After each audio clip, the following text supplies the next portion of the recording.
నమస్తే, welcome to 4 Sides TV upfront news. నా పేరు సంపత్ కుమార్. ముందుగా బులెటిన్ హెడ్లైన్స్ చూద్దాం. నేడు తెలంగాణలో కాంగ్రెస్ నిరసనలు, బడ్జెట్కు వ్యతిరేకంగా ఆందోళనలు.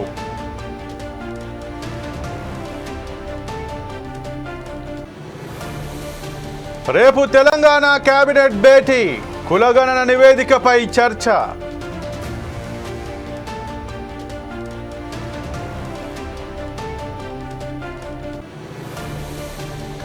వచ్చే ఎన్నికల్లో బీసీఏ సీఎం, ఎమ్మెల్సీ తీన్మార్ మల్లన్న కీలక వ్యాఖ్యలు.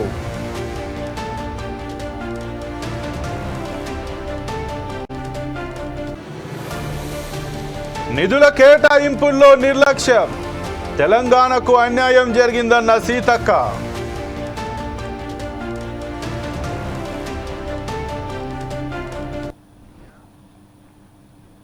రాష్ట్రంలో బీసీలు ఎంతమంది ఉన్నారో చెప్పడానికి 90 ఏళ్లు పట్టిందని వక్తలు అన్నారు.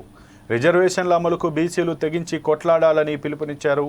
ఓట్లు మావే, సీట్లు మావే అనే నినాదంతో ముందుకు సాగాలన్నారు. ఎస్సీ, ఎస్టీ, బీసీలు ఏకం కావాలని సూచించారు. 2028లో బీసీ నేతనే సీఎం అవుతారని జోస్యం చెప్పారు. రాబోయే అన్ని ఎన్నికల్లో బీసీలు పోటీ చేయాలన్నారు. హన్మకొండ సుబేదారిలోని ఆర్ట్స్ అండ్ సైన్స్ కాలేజ్ గ్రౌండ్లో ఆదివారం ఎమ్మెల్సీ తీన్మార్ మల్లన్న ఆధ్వర్యంలో నిర్వహించిన బీసీ రాజకీయ యుద్ధబేరి సభలో బీసీ నేతలు గలమెత్తారు. ఈ సందర్భంగా తీన్మార్ మల్లన్న మాట్లాడారు. రాష్ట్రంలో 57% బీసీలు ఉన్నారని చెప్పేందుకు 90 ఏళ్లు పట్టింది. కులాల లెక్కలు చెప్తే సరిపోదని తెలిపారు. ఆ స్థాయిలో రిజర్వేషన్లు కల్పించాలన్నారు. ఈడబ్ల్యూఎస్ రద్దు చేసి బీసీలకు సమాన వాటా కల్పించాలని డిమాండ్ చేశారు. 2028 నుంచి ఇక రాష్ట్రానికి బీసీ సీఎం ఉంటాడని చెప్పారు. బీసీలు ఏడాదికి 1.20 లక్షల కోట్లు రాష్ట్ర ఖజానాలో జమ చేస్తుంటే కేవలం 9,000 కోట్లు మాత్రమే కేటాయిస్తున్నారని చెప్పారు. ఎమ్మెల్యేల్లో 60 మంది రెడ్డి, వెలమ సామాజిక వర్గానికి చెందిన వాళ్ళే ఉన్నారని అన్నారు. ఇక రాబోయే అన్ని ఎన్నికల్లో బీసీలు పోటీ చేయాలని తెలిపారు. అందరూ ఐక్యంగా ముందుకెళ్లాలని సూచించారు.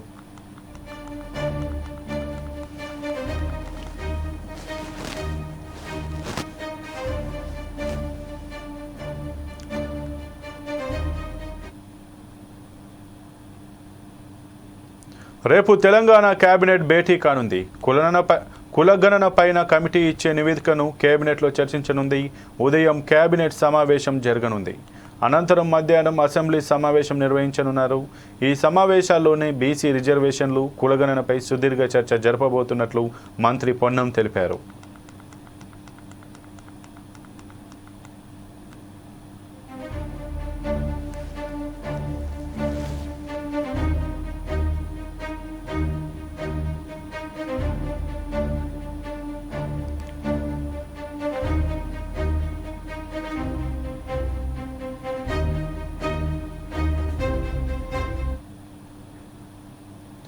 కేంద్ర బడ్జెట్లో తెలంగాణ రాష్ట్రానికి అన్యాయం జరిగిందని ఆరోపిస్తూ కాంగ్రెస్ పార్టీ నిరసన చేపట్టింది. ఇవాళ రాష్ట్ర వ్యాప్తంగా నిరసనలకు కాంగ్రెస్ పార్టీ పిలుపునిచ్చింది. హైదరాబాద్లోని ట్యాంక్ బండ్పై అంబేద్కర్ విగ్రహం వద్ద చేపట్టినటువంటి నిరసన కార్యక్రమంలో పీసీసీ అధ్యక్షుడు మహేష్ కుమార్ గౌడ్తో పాటు పలువురు కాంగ్రెస్ నేతలు, కార్యకర్తలు పాల్గొన్నారు.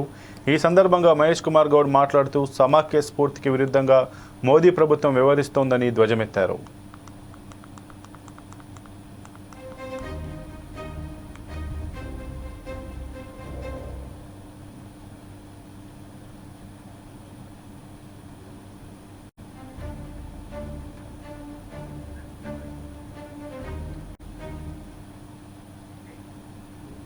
హైదరాబాద్లోని కొంపల్లికి చెందిన రియల్టర్ వేణుగోపాల్ రెడ్డి ఆత్మహత్యపై మాజీ మంత్రి హరీష్ రావు విచారం వ్యక్తం చేశారు. వేణుగోపాల్ రెడ్డి మరణం తనను ఎంతగానో కలిచివేసిందన్నారు. వేణుగోపాల్ రెడ్డి ఆత్మహత్య కాదని కాంగ్రెస్ ప్రభుత్వం చేసిన హత్య అని ఆరోపించారు. మృతుని భార్య మాటలు వింటుంటే కన్నీళ్లు ఆగడం లేదన్నారు. కాంగ్రెస్ పాలనపై చేనేత కార్మికులు, రైతులు, బిల్డర్లు, ఆటో డ్రైవర్లు అసంతృప్తితో ఉన్నారని చెప్పారు. హైడ్రా ఏర్పాటు చేసి ప్రజలను భయభ్రాంతులకు గురి చేస్తున్నారని ఆగ్రహం వ్యక్తం చేశారు. ఈరోజు వేణుగోపాల్ రెడ్డి ఆత్మహత్య ఒక రకంగా చెప్పాలంటే ఇది కాంగ్రెస్ ప్రభుత్వం యొక్క హత్య. వాళ్ళ వైఫ్ చెప్తా ఉంది పాపం, ఎక్కడ ఏ బ్యాంకుకు వెళ్ళి అప్పు పెట్టినా నువ్వు బిల్డరు, నీకు అప్పు ఇవ్వమన్నారట. ఒకప్పుడు బిల్డర్ అంటే లైన్లు కట్టి క్యూలు కట్టి అప్పులు ఇచ్చిన బ్యాంకులు 14 నెలల కాంగ్రెస్ ప్రభుత్వ పరిపాలన పుణ్యమాని బిల్డర్ అంటే అప్పు పుట్టని పరిస్థితి వచ్చింది. భార్య పేరు మీద లోన్ ట్రై చేశారట పాపం. కో అప్లికెంట్గా భర్త పేరుంటే నీ భర్త బిల్డరు నీకు లోన్ ఇయ్యము అన్నారట. ఈ 13 నెలల కాంగ్రెస్ పాలనలో ఒక్క అపార్ట్మెంట్ కూడా అమ్ముడుపోక, బ్యాంకులకు పోతే అప్పు రాక, ఇంకా దిక్కుతోచని పరిస్థితుల్లో పాపం ఆత్మస్థైర్యం కోల్పోయి వేణుగోపాల్ రెడ్డి ఆత్మహత్య చేసుకున్నాడు. నిజంగా యువ బిల్డర్, ఇప్పుడిప్పుడే పైకి వస్తూ ఉన్నాడు. 39 సంవత్సరాల వయసు. పాపం 5 సంవత్సరాల చిన్న పాప, పసి పాప ఉంది ఆయనకు. మా వాడి ప్రాణం పోయింది, ఇంకా మిగతా ప్రాణాలు పోకముందైనా ఇప్పటికైనా రేవంత్ రెడ్డి కళ్ళు తెరిచి మరిన్ని ప్రాణాలు పోకుండా చూడండి అని ఆ కుటుంబ సభ్యులు మాట్లాడుతూ ఉన్నారు. ఇవాళ రాష్ట్రంలో ఏమైపోయిందంటే 14 నెలల కాంగ్రెస్ పాలనలో రైతుల ఆత్మహత్యలు, చేనేత కార్మికుల ఆత్మహత్యలు, ఆటో డ్రైవర్ల ఆత్మహత్యలు, చివరికి బిల్డర్లు కూడా ఆత్మహత్యలు చేసుకునే పరిస్థితి వచ్చింది. 10 ఏళ్ల బీఆర్ఎస్ పాలనలో నిర్మాణ రంగానికి మన రాష్ట్రం, మన హైదరాబాద్ స్వర్గధామంగా ఉండే. అంటే రియల్ ఎస్టేట్ రంగం అద్భుతంగా 10 ఏళ్ళు వృద్ధిలో నడిచింది. లక్షలాది మంది దాని మీద బ్రతికారు. కానీ కాంగ్రెస్ పాలనలో అనాలోచిత నిర్ణయాలు. ఒకసారి ఎప్పుడో ప్రెస్ మీట్లో మాట్లాడుతూ ఉంటే రేవంత్ రెడ్డి గారు, నేను రియల్ ఎస్టేట్ నుంచి వచ్చినా నాకే రియల్ ఎస్టేట్ గురించి చెప్తావా అని ఉల్టా దబాయించాడు. కానీ ఏమైపోయింది ఇవాళ రియల్ ఎస్టేట్ రంగం అంటే, ఇవాళ నువ్వు హైడ్రా అనేటువంటిది పెట్టి ప్రజలను భయభ్రాంతులకు లోన్ చేసినావు. ఇవాళ విదేశాల్లో ఉండే, అమెరికాలో ఉండేవాళ్ళు, ఇతర దేశాల్లో ఉండేవాళ్ళు హైదరాబాద్లో అపార్ట్మెంట్ కొనాలంటే ఏమో హైడ్రా ఉందట అని వెనక ముందు అయిపోతున్నారు, ఆగిపోతున్నారు. ఉత్తర భారతదేశం నుంచి వచ్చేవాళ్ళు, గ్రామీణ ప్రాంతం నుంచి, పల్లెల నుంచి ఎవరైనా హైదరాబాద్లో అపార్ట్మెంట్ కొనుక్కుందాం అనుకున్న వాళ్ళు ఏమో హైదరాబాద్లని ఊలగొడుతున్నారు. ట్యాంక్ బండ్ వద్ద నిర్వహించిన కాంగ్రెస్ నిరసనలో మంత్రి సీతక్క పాల్గొన్నారు. తెలంగాణకు 2 కేంద్ర మంత్రులున్న స్వరాష్ట్రానికి నిధులు 0 వచ్చాయని సీతక్క విమర్శించారు. కేంద్ర బడ్జెట్లో తెలంగాణకు తీరని అన్యాయం జరిగిందని తీవ్ర ఆగ్రహం వ్యక్తం చేశారు. ఇందుకు గత బీఆర్ఎస్ ప్రభుత్వ తప్పుడు నివేదికలే తెలంగాణకు శాపంగా మారాయని మండిపడ్డారు. బడ్జెట్ను సవరించి తెలంగాణకు ప్రత్యేక నిధులు కేటాయించాలని మంత్రి కేంద్రాన్ని డిమాండ్ చేశారు. నూతన రాష్ట్రమైన తెలంగాణపై కేంద్రం పక్షపాత వైఖరితో కక్షపూరితంగా వ్యవహరిస్తోందని ఆరోపించారు. రాష్ట్ర పునర్విభజన చట్టాన్ని గౌరవిస్తూ ఏపీకి బడ్జెట్లో నిధులు కేటాయించిన కేంద్రం తెలంగాణ రాష్ట్రాన్ని మాత్రం మర్చిపోయిందని ఆవేదన వ్యక్తం చేశారు.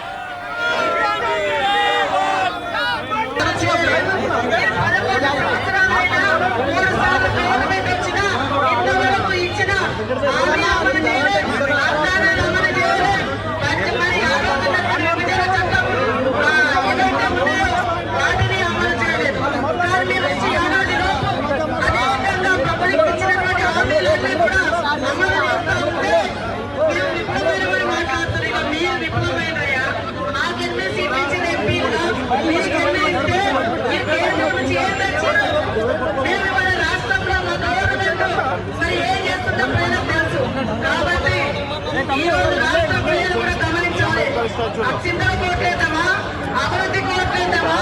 మరి ఇలాంటి వివక్షత చూపి తెలంగాణ ఏర్పాటుని దారుణంగా కించపరిచినటువంటి బీజేపీని ఈ రకంగా 8 సీట్లు ఇచ్చి గెలిపిస్తే వాళ్ళు మంచిగానే ఉన్నారు, కానీ ఈ రాష్ట్రాన్ని మాత్రం వేసారు, దాన్ని గుర్తించారు. కాబట్టి దాన్ని దృష్టిలో పెట్టుకుని ఈరోజు కేంద్ర బడ్జెట్ తీవ్రంగా నిరసిస్తా ఉన్నాం. వెంటనే ప్రత్యేకంగా తెలంగాణకు బడ్జెట్ కేటాయించాలని ఈ సందర్భంగా నెల్లూరులో సిపిఎం రాష్ట్ర మహాసభలు జరుగుతున్నాయి. ఈ కార్యక్రమంలో సిపిఎం నేతలు పాల్గొన్నారు. లౌకిక సామరస్య వాతావరణమే రాష్ట్రాభివృద్ధికి తోడ్పడుతుందని సిపిఎం సూచించింది. కూటమి ప్రభుత్వం ఇచ్చిన సూపర్ 6 హామీలను వెంటనే అమలు చేయాలని డిమాండ్ చేసింది. విద్యుత్ సర్దుబాటు ఛార్జీలు రద్దు, స్మార్ట్ మీటర్లు, అదానీ ఒప్పందం రద్దు కావాలని చెప్పింది. ప్రతి ఒక్కరికి ప్రభుత్వం మౌలిక వసతులు కల్పించాలని సిపిఎం కోరింది. ప్రభుత్వాల విధానాల గురించి చర్చ జరిపాం, తీర్మానాలు చేశాం. రాష్ట్ర ప్రజలందరి మనసుల్లో ఉన్నటువంటి ఎదురు చూస్తున్నటువంటిది కూటమి ప్రభుత్వం ఇచ్చిన హామీలు అమలు చేయాలి. సూపర్ 6తో సహా అన్ని హామీలు అమలు చేయాలని జనం కోరుకుంటున్నారు. గత ప్రభుత్వానికి ఎన్నికల్లో ఓడించి కూటమి ప్రభుత్వాన్ని గెలిపించడంలో ముఖ్యమైన కారణం అదే. 8 నెలలు జనం ఓపిక పట్టారు. రాష్ట్ర ప్రజలకి సహనం నశిస్తూ ఉంది. ఇప్పటికైనా రాష్ట్ర ప్రభుత్వం ఇచ్చిన హామీలన్నిటినీ అమలు చేయాలి. ఇప్పుడు రాష్ట్రం లక్షల కోట్ల రూపాయల అప్పుల్లో ఉందని చంద్రబాబు నాయుడు గారు చెప్తున్నారు. నిజమే, ఇది కొత్త విషయం కాదు. ఆర్థిక సంక్షోభంలో రాష్ట్రం ఉందని తెలిసి కూడా ఈ హామీలు ఇచ్చారు. ఎందుకంటే అవసరం కాబట్టి. రాష్ట్రం సంక్షోభంలో ఉండటమే కాదు, ప్రభుత్వం సంక్షోభంలో ఉండటం కాదు, రాష్ట్ర ప్రజలు ఇబ్బందుల్లో ఉన్నారు. రాష్ట్ర ప్రజలు అప్పుల పాలయ్యి ఉన్నారు. అందుకే వారిని ఆదుకుంటేనే రాష్ట్రం బాగుపడుతుంది. ఇటువంటివన్నీ ఉన్నాయి. కాబట్టి వీటి మీద ప్రభుత్వం మేము జూన్ లోపల అమలు చేస్తాం 3, ఆ తర్వాత ఇంకో 3 అనౌన్స్ చేస్తాం అని చెప్తున్నారు. ఆర్థిక సంక్షోభాన్ని ప్రజలకి చెప్పడం తప్పు కాదు, కానీ దాన్ని అడ్డం పెట్టుకుని హామీల అమలుని కాలయాపన చేయటమో విస్మరించడమో చేస్తే ప్రజలు దీనికి వ్యతిరేకంగా పోరాడతారు. కేంద్ర రాష్ట్ర ప్రభుత్వాల విధానాల గురించి చర్చ జరిపాం, తీర్మానాలు చేశాం. రాష్ట్ర ప్రజలందరి మనసుల్లో ఉన్నటువంటి ఎదురు చూస్తున్నటువంటిది కూటమి ప్రభుత్వం ఇచ్చిన హామీలు అమలు చేయాలి. సూపర్ 6తో సహా అన్ని హామీలు అమలు చేయాలని జనం కోరుకుంటున్నారు. గత ప్రభుత్వానికి ఎన్నికల్లో ఓడించి కూటమి ప్రభుత్వాన్ని గెలిపించడంలో ముఖ్యమైన కారణం అదే. 8 నెలలు జనం ఓపిక పట్టారు. రాష్ట్ర ప్రజలకి సహనం నశిస్తూ ఉంది. ఇప్పటికైనా రాష్ట్ర ప్రభుత్వం ఇచ్చిన హామీలన్నిటినీ అమలు చేయాలి. ఇప్పుడు రాష్ట్రం లక్షల కోట్ల రూపాయల అప్పుల్లో ఉందని చంద్రబాబు నాయుడు గారు చెప్తున్నారు. నిజమే, ఇది కొత్త విషయం కాదు. ఆర్థిక సంక్షోభంలో రాష్ట్రం ఉందని తెలిసి కూడా ఈ హామీలు ఇచ్చారు. ఎందుకంటే అవసరం కాబట్టి. రాష్ట్రం సంక్షోభంలో ఉండటమే కాదు, ప్రభుత్వం సంక్షోభంలో ఉండటం కాదు, రాష్ట్ర ప్రజలు ఇబ్బందుల్లో ఉన్నారు. రాష్ట్ర ప్రజలు అప్పుల పాలయ్యి ఉన్నారు. అందుకే వారిని ఆదుకుంటేనే రాష్ట్రం బాగుపడుతుంది. ఇటువంటివన్నీ ఉన్నాయి. కాబట్టి వీటి మీద ప్రభుత్వం మేము జూన్ లోపల అమలు చేస్తాం 3, ఆ తర్వాత ఇంకో 3 అనౌన్స్ చేస్తాం అని చెప్తున్నారు. ఆర్థిక సంక్షోభాన్ని ప్రజలకి చెప్పడం తప్పు కాదు, కానీ దాన్ని అడ్డం పెట్టుకుని హామీల అమలుని కాలయాపన చేయటమో విస్మరించడమో చేస్తే నెల్లూరు నగర కమిషనర్ను వదిలే ప్రసక్తే లేదని మాజీ మంత్రి కాకాని గోవర్ధన్ రెడ్డి హెచ్చరించారు. కోర్టు ఆదేశాలు బేఖాతరు చేసి నిబంధనలకు విరుద్ధంగా బాలకృష్ణారెడ్డి భవనాన్ని కూల్చారని ఆయన మండిపడ్డారు. మంత్రి నారాయణ విష సంస్కృతిని పెంచి పోషిస్తున్నారని విమర్శించారు. వైసీపీకి అనుకూలంగా వ్యవహరిస్తున్న నేతలు అనుచరులపై దాడులు జరుగుతున్నాయని చెప్పారు. ఎవరైతే ఉన్నాడో నేను ఎప్పుడు కలవలేదు, కానీ విన్నాను. యువకుడు, ఐఏఎస్ చదివినటువంటి వాడు, ఐఏఎస్ పాస్ అయినటువంటి వాడు అని చెప్పి అటువంటి వ్యక్తి నారాయణ ఎన్ని రోజులు రాజకీయాల్లో ఉంటాడో తెలియదు. ఏ రోజు గుడిసె మీద దెబ్బ వేసి వెళ్ళి స్కూళ్ళు పాఠశాలలు అని చెప్పి వెళ్ళిపోతాడో తెలియదు. అటువంటి వ్యక్తిని నమ్మి ఈరోజు బాలకృష్ణారెడ్డికి సంబంధించినటువంటి బాలాజీ నగర్లో ఒక ఇంటిని ధ్వంసం చేశారు, కూలగొట్టారు. దానికి ఏం చెప్పారు? అదేదో కాలువ గట్టు మీద ఉంటే కూలవ కొట్టామని చెప్పి. అంటే కాలువ గట్టు మీద ఉన్నటువంటివి ఏవి కనపట్టంలే. ఒక్కటే పాపం బాలకృష్ణారెడ్డికి సంబంధించినటువంటిది, ఆ కుటుంబానికి సంబంధించినటువంటిది, వైఎస్ఆర్ కాంగ్రెస్ పార్టీకి సంబంధించినటువంటి వ్యక్తి కాబట్టి ఆ ఇల్లు ఒక్కటే కనపడింది. 18వ తేదీ నోటీస్ ఇచ్చారు. ఇది కోర్టు ఆర్డర్, హైకోర్టు ఇచ్చినటువంటి ఆర్డర్. 18వ తేదీ నోటీస్ ఇస్తే దానికి సంబంధించి 22వ తేదీ రిట్ పిటిషన్ అడ్మిషన్కి పోయింది. వెంటనే కోర్టుకు వెళ్ళారు వాళ్ళు, హైకోర్టుకు వెళ్తే హైకోర్టు మొన్న 29వ తేదీ ఒక ఆర్డర్ పాస్ చేసింది. 22వ తేదీ మీరు కోర్టుకు వెళ్తే 27వ తేదీ కోర్టులో ఈ మ్యాటర్ సబ్జ్యుడిష్ అయినప్పుడే మీరు వెళ్ళి ఆ ఇంటిని కూలగొడితే 29వ తేదీ 27వ తేదీ మీరు కూలగొట్టిన తర్వాత ఆర్డర్ పాస్ చేసింది. ఏం చెప్పింది? ఎవడైతే మున్సిపల్ కార్పొరేషన్కి సంబంధించి ఆ రోజు కౌన్సిల్గా రిప్రజెంట్ చేశాడో కమిషనర్ పక్షాన, అతనికి మీరు ఎటువంటి యాక్షన్ ఇనిషియేట్ చేయొద్దు అని చెప్పాము. చేయమని చెప్పాడు కౌన్సిలర్, స్టాండింగ్ కౌన్సిల్ చేయమని చెప్పిన తర్వాత మీరు ఏ విధంగా దీనికి సంబంధించి రిట్ పిటిషన్ పెండెన్సీలో ఉన్నప్పుడు మీరు ఆ ఇంటిని కూలగొట్టారు. ఇది కరెస్పాండెంట్ నెంబర్ 3 ఎవరు అంటే కమిషనర్ మున్సిపల్ కార్పొరేషను కోర్టు ఇచ్చినటువంటి ఆదేశాలను ధిక్కరించి ఏ విధంగా దాన్ని డెమాలిష్ చేశాడో నేరుగా మా ముందు వచ్చి నిలబడి చెప్పమని చెప్పి 5వ తేదీ పర్సనల్ అపీరెన్స్కి ఇచ్చింది. నెల్లూరు జిల్లాలో సిఐటియు వ్యవసాయ కార్మిక సంఘం, రైతు సంఘం సంయుక్తంగా ఆందోళన చేపట్టారు. కేంద్ర బడ్జెట్ను వ్యతిరేకిస్తూ అన్నమయ్య సర్కిల్ దగ్గర నిరసన తెలిపారు. కేంద్ర బడ్జెట్ ప్రతులను తగలబెట్టారు. మొదటగా అనిల్ గార్డెన్స్ నుంచి ప్రదర్శన నిర్వహించారు. కేంద్ర బడ్జెట్ రైతు వ్యతిరేకమైనదని, వ్యవసాయ కార్మికులకు తీవ్ర అన్యాయం చేస్తోందని ఆరోపించారు. ఇది కార్పొరేట్ శక్తులకు అనుకూల బడ్జెట్ అని, సంపన్నులకు ఊడిగం చేసే బడ్జెట్ అని నినాదాలు చేశారు. కేంద్ర బడ్జెట్ సాధారణ ప్రజలందరూ వ్యతిరేకించాలని విజ్ఞప్తి చేశారు. కార్మిక కోడ్లను రద్దు చేయకుండా, అలానే రైతాంగానికి ఎంఎస్పీ చట్టం తీసుకొని రాకుండా, ఉపాధిని కల్పించకుండా మీరు ఎలా అన్నం పెట్టగలుగుతారు? కాబట్టి గత బడ్జెట్లో కేటాయింపుల్లో సవరించిన పేరుతో గ్రామీణ అభివృద్ధికి, పట్టణాభివృద్ధికి, సంక్షేమానికి 1,00,000 కోట్ల రూపాయలు తగ్గించారు. ₹1 కాదు, ₹2 కాదు, 1,00,000 కోట్లు. అంటే బడ్జెట్ కేటాయింపుల్లో సామాజిక తరగతుల కాగితాలను ఓడించేదాకా ఈ ఉద్యమాన్ని కొనసాగిస్తామని కూడా ఈ ప్రభుత్వాన్ని హెచ్చరిక చేస్తా ఉన్నాం.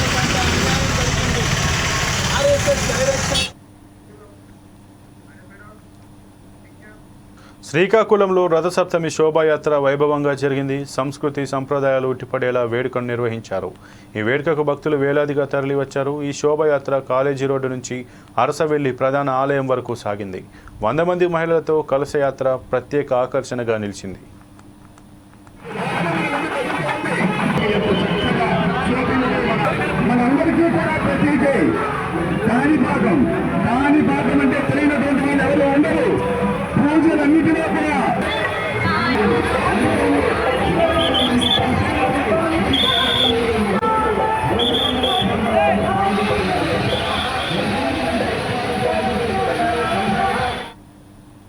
ప్రిజం పబ్ కాల్పులపై మాదాపూర్ జోన్ డీసీపీ వినీత్ వివరాలు వెల్లడించారు. నిన్న సాయంత్రం మోస్ట్ వాంటెడ్ క్రిమినల్ ఉన్నాడని సమాచారం రాగానే గచ్చిబౌలి పోలీసులు పబ్కు వెళ్లారని చెప్పారు.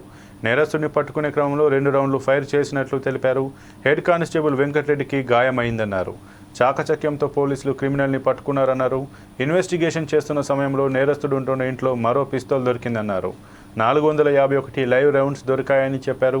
బత్తుల ప్రభాకర్, బయ్యాప్ రెడ్డి, బిట్టు ఇలా పలు రకాల పేర్లతో నేరస్తుడు చలామణి అవుతున్నారని వెల్లడించారు. 2013 నుంచి నేరాలు చేయడం మొదలు బత్తుల ప్రభాకర్పై 80 కేసులు ఉన్నట్లు గుర్తించామన్నారు. వెంకటరెడ్డి తనకి లెఫ్ట్ లెగ్లో గ్రేట్ టో అంటే ఫస్ట్ ఫింగర్ ఏముంది గ్రేట్ టో, దానికి బుల్లెట్ తగిలి ఇంజురీ కూడా అయినాయి. అయినా కానీ మా పోలీస్ సిబ్బంది చాలా ధైర్యంతో కరేజియస్గా అతన్ని అక్కడే పట్టుకోవడం జరిగింది. ఇమీడియట్లీ మా పోలీస్ అతన్ని అదుపుకి తీసుకున్నారు. తీసుకున్నాక అతని నుంచి 2 రివాల్వర్ కంట్రీ మేడ్ వెపన్స్, అలాగే 25 రౌండ్స్లో దాంట్లో 2 కాల్చాయి కాబట్టి 23 రౌండ్స్ అక్కడే దొరికినాయి. తర్వాత అతన్ని తీసుకొచ్చి ఇంటర్గేట్ చేసాక అతన్ని ఇంట్లో ఇంకా ఏమేమి ఉన్నాయని చెప్పాడు. అక్కడ వెళ్తే ఇంకా ఒకటి country made weapon along with 420, so total 451 live rounds మనకు 7.6 mm దొరికినాయి. సో ఇతను ఎవరంటే Bottula Prabhakar alias Prabhakar Rao alias Raju alias Rahul Reddy alias Bayyappu Reddy alias Sarveshwar Reddy alias Bittu alias Harshavardhan Reddy. Is 30-year-old and is a native of Irikipenta village of Chittoor district. తర్వాత అక్కడి నుంచి వెస్ట్ గోదావరి జిల్లాకి వెళ్ళి అక్కడ సెటిల్ అయ్యాడు. ఇతను 2013 నుంచి నేరం చేయడం మొదలుపెట్టాడు. Is a HB by night, అలాగే రాబరీ ఇవన్నీ చేశాడు. దాదాపు 80 కేసెస్లో ఇతని ఇన్వాల్వ్మెంట్ ఉంది.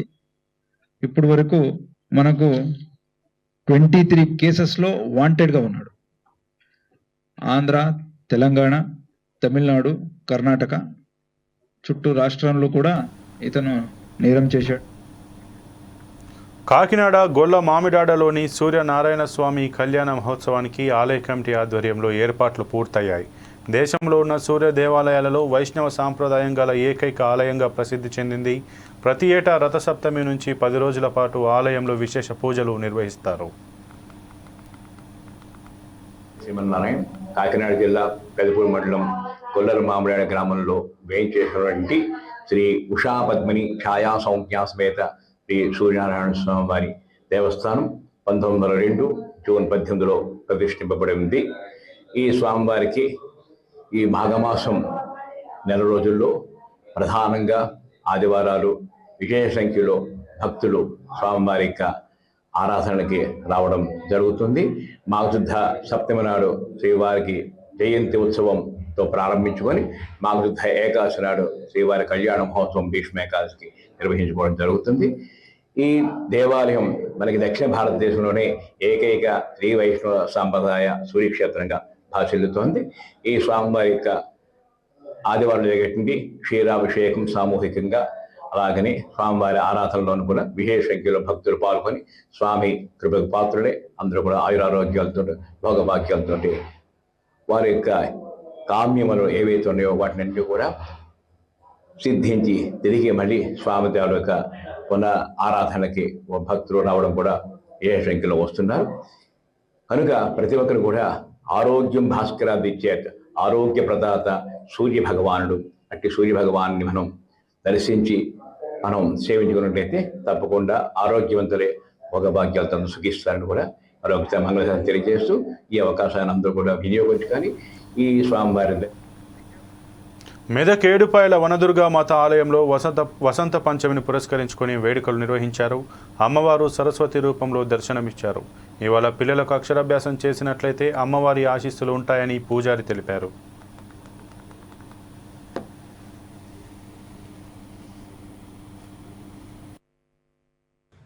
ఓం భక్తాలి బృందాలి సలక్షణాజాః సంపూర్ణకర్త్రీం మహిషాసనాం శివాం మంజీరనీరస్వరఘోషదీప్తాం వనదుర్గమాంబాం శరణం ప్రపద్యే. ఏడుపాయల వనదుర్గా భవానీ దేవస్థానం తెలంగాణ రాష్ట్రంలోనే ఎంతో ప్రసిద్ధమైనటువంటి క్షేత్రము ఏడుపాయలు. మరి ఈరోజు వసంత పంచమిని పురస్కరించుకొని వనదుర్గా అమ్మవారిని సరస్వతీమాత దేవి రూపంలో అలంకరించడం జరిగింది. ఉదయాన్నే అమ్మవారికి విశేషమైనటువంటి అభిషేకము, తదనంతరం అమ్మవారికి సహస్రనామ కుంకుమార్చన, అదేవిధంగా వనదుర్గా అమ్మవారు సరస్వతీదేవి రూపంలో భక్తులకు దర్శనమిస్తుంది. అదేవిధంగా మరి ఈ రోజున ఎవరైతే చిన్నపిల్లలు అక్షరాభ్యాస కార్యక్రమం చేసుకుంటారో వారికి అఖండ విద్య, బుద్ధి, మేధస్సు కలుగుతాయి. ఈ యొక్క వచ్చేటువంటి భక్తులకు కూడా ఎలాంటి ఇబ్బందులు కలగకుండా మా యొక్క ఆలయ ఈవో చంద్రశేఖర్ గారు అన్ని ఏర్పాట్లు కూడా చేయించారు. వనదుర్గా భవానీ మాతాకి జై. ఓం భక్తాలి బృందాలి సలక్షణాజాః సంపూర్ణకర్త్రీం మహిషాసనాం శివ. ఇక ఇవి ఇప్పటివరకు బులెటిన్లో ఉన్న అప్డేట్స్. మరిన్ని అప్డేట్స్ కోసం చూస్తూనే ఉండండి 4 Sides TV.